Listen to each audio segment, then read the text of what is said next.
Amigos, en esta ocasión tendremos la fortuna de visitar uno de los espacios también interesantes que tuvieron que ver con esta estrategia de carácter militar en los combates de Celaya del año de 1915. Nos encontramos nuevamente en la ciudad de Celaya, en el centro, en el corazón del centro histórico, y vamos a hacer un pequeño recorrido por la antigua fábrica del Buen Tono.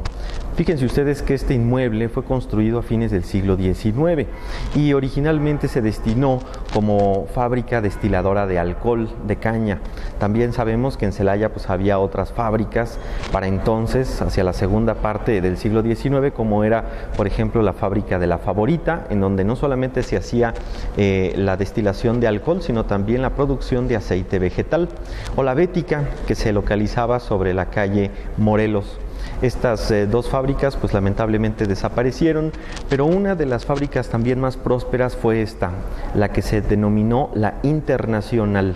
y para albergar sus instalaciones fue contratado Luis Long, un ingeniero ya avecindado en el estado de Guanajuato. Tenía su casa en la ciudad de León y a él se confiaron proyectos muy importantes, muy estratégicos por su prestigio, por su conocimiento,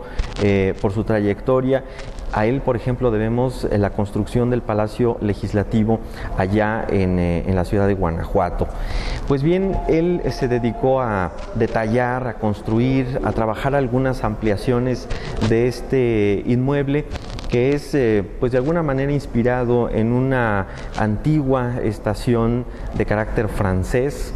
por los detalles decorativos que podemos apreciar, por el uso también del hierro colado o del metal fundido, del hierro fundido, el uso, por ejemplo, de remaches, y prácticamente podemos apreciar que, al igual que el Hotel Gómez o que la torre hidráulica, la bola del agua, fue prácticamente armado como un gran rompecabezas el alma de esta estructura. Todo el resto del recubrimiento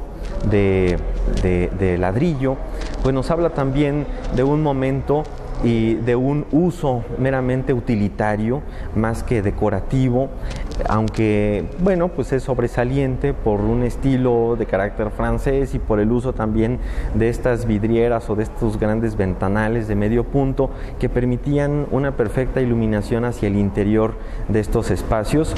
También podemos apreciar que es un inmueble que no tiene elementos artísticos, decorativos, de talla muy sobresalientes, o por ejemplo materiales de primerísima calidad como lo era la cantera, el mármol o el uso de diferentes tipos de maderas, ¿no? Sabemos, por ejemplo, que el techo en dos aguas estaba completamente cubierto por láminas y por madera, como si fuera una gran duela, y el interior era realmente muy estético en su época. Lamentablemente la fábrica, la Internacional, quebró y vendió sus instalaciones a una nueva empresa que llegó en 1929 y que conocemos como el Buen Tono. El Buen Tono pertenecía a don Ernesto Pujibet, que tenía su gran empresa productora de cigarrillos, de puros, con una buena cantidad de formatos o de marcas, de nombres, si no mal recuerdo eran alrededor de 7, y varios de estos líneas de productos se hacían en Celaya. Él tenía una empresa muy prolífica, tenía prácticamente una gran aceptación en la Ciudad de México, tenía un radio de distribución muy importante y podemos mencionar que se convirtió en una de las empresas pioneras y modernas en el siglo XX de nuestro país. Por ejemplo, fue la empresa pionera en contratar mujeres, en brindar mayores facilidades o mejores condiciones laborales a sus trabajadores. Creó, por ejemplo, guarderías para los hijos de las trabajadoras, y también implementó toda una línea en forma paralela a su producción de carácter publicitario, utilizando todo lo que ustedes se puedan imaginar. Globos aerostáticos, panfletos, calendarios, en fin, una cantidad de formas de difusión. Esta empresa, a mediados del siglo XX, quizá en la primera parte,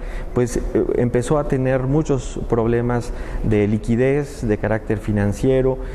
propició eso también un estallamiento constante de huelgas, particularmente alrededor de 1940, al finalizar 1930, 1940, hasta que prácticamente pues se extinguió.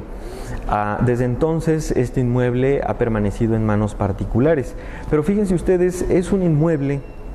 del que el general Álvaro Obregón habla en sus memorias de 8,000 kilómetros en campaña, y dice que desde la parte más alta de este inmueble, de la fábrica La Internacional, él pudo divisar el enfrentamiento contra el general Francisco Villa. Y es interesante porque si nosotros podemos apreciar desde la parte más alta la zona poniente de Celaya, podemos ver que tiene un ángulo de apreciación muy interesante. Por supuesto que para la época, hacia 1915, pues esa zona ya era una zona completamente marginal del centro de la ciudad y tenía pues un ángulo de vista, un ángulo panorámico de apreciación muy importante. Pero también podemos mencionar que esta fábrica fue escenario de un evento muy interesante. En la ocasión pasada hablábamos, por ejemplo, de la visita que hizo Venustiano Carranza y Álvaro Obregón a Celaya,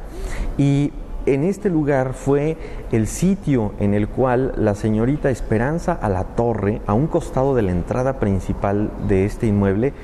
a nombre del pueblo de Celaya, condecoró al general Álvaro Obregón, colocándole una medalla con el escudo de la ciudad de Celaya y haciendo alusión al general Obregón como al héroe de Celaya. Pues bien, Álvaro Obregón agradeció mucho este gesto en presencia del primer jefe Venustiano Carranza, y posteriormente se dieron a la tarea de colocar una primera piedra de un monumento que se pretendía construir en honor a los constitucionalistas que habían caído en combate. Lamentablemente este monumento nunca llegó a construirse, pero hemos logrado detectar la zona en la que se colocó esta primera piedra pues histórica para conmemorar estos acontecimientos. Pues este es un poco de la historia de este inmueble. Recordemos que el patrimonio arquitectónico de carácter industrial es una modalidad que también debe de protegerse, debe catalogarse, debe conservarse. Pues nos vemos hasta la próxima. Muchas gracias.